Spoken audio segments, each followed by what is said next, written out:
5 practices. What would you say overall assessment of the 3 scholarship quarterbacks? I'm excited about where they're at. I think Coach Rule's done a fantastic job with the implementation of reps. As you guys are hearing about, kind of our spring league, if you will. We're pushing, 100 plus reps, 150 reps for those guys in 5 practices. So it's been fantastic in that way. And, we kind of talked about last time is how do you get to be a better player as you play. So they're getting a ton of reps. They're getting a lot of variables. Tony does a great job on defense with, all the variables that he gives us. So each day we're learning a little bit.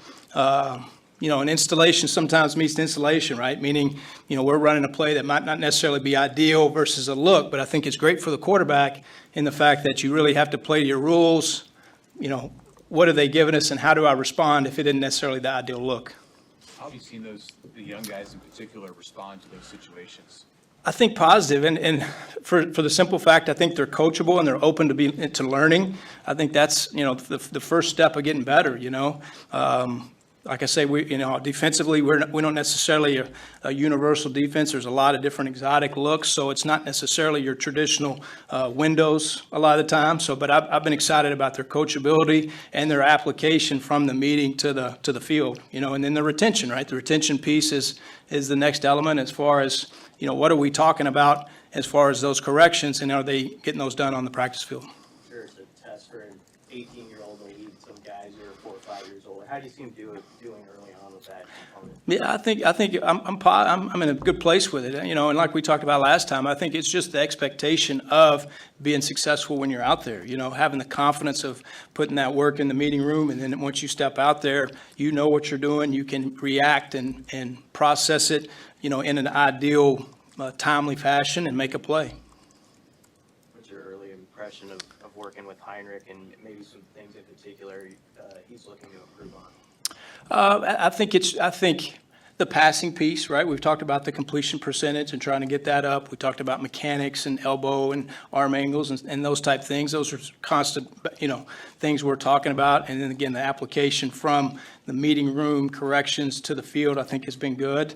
Again, we're trying to continue to work through the concise decision-making as far as when I'm supposed to be, where I'm supposed to be. And I think we're in a good place like that. And again, we're getting better and better, hopefully, each and every day.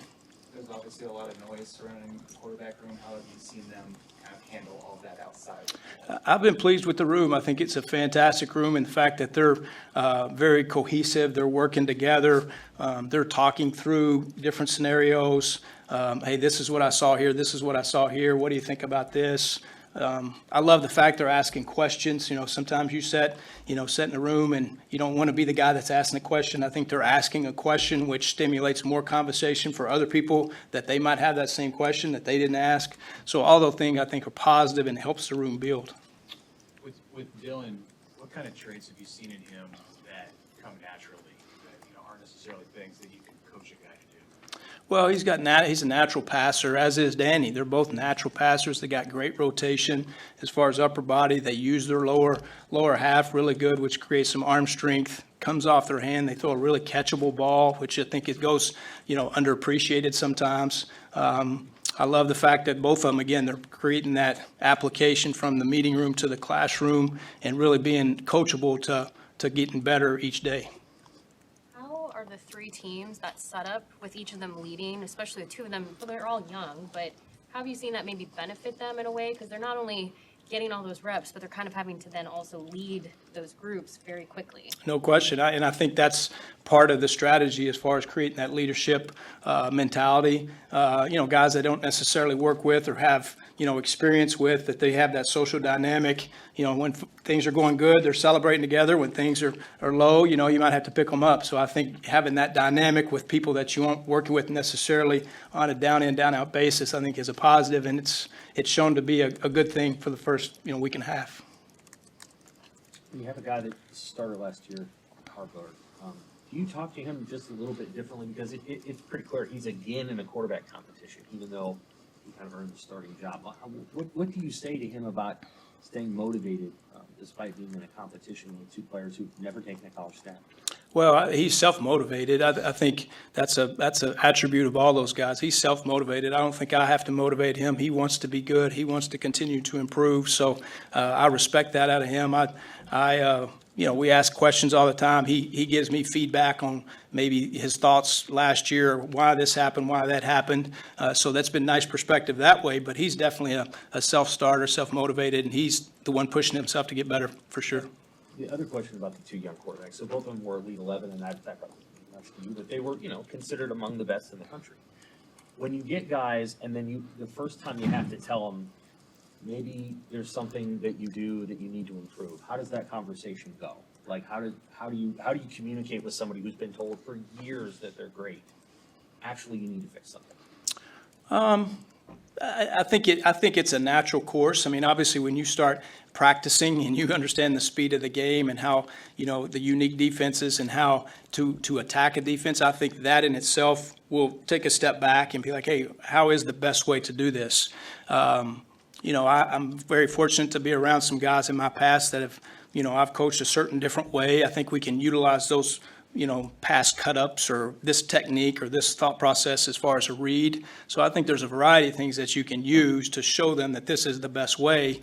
And then that being said, there's no ego involved. If something they like better or, hey, I feel more comfortable with this as a coach, shame on me if I'm not listening to that. So I think that dynamic, that conversation is ongoing, and whatever the best technique, process, progression there is, let's do it. Is it too early to start looking for someone to separate themselves 5 practices in, or are you looking for that?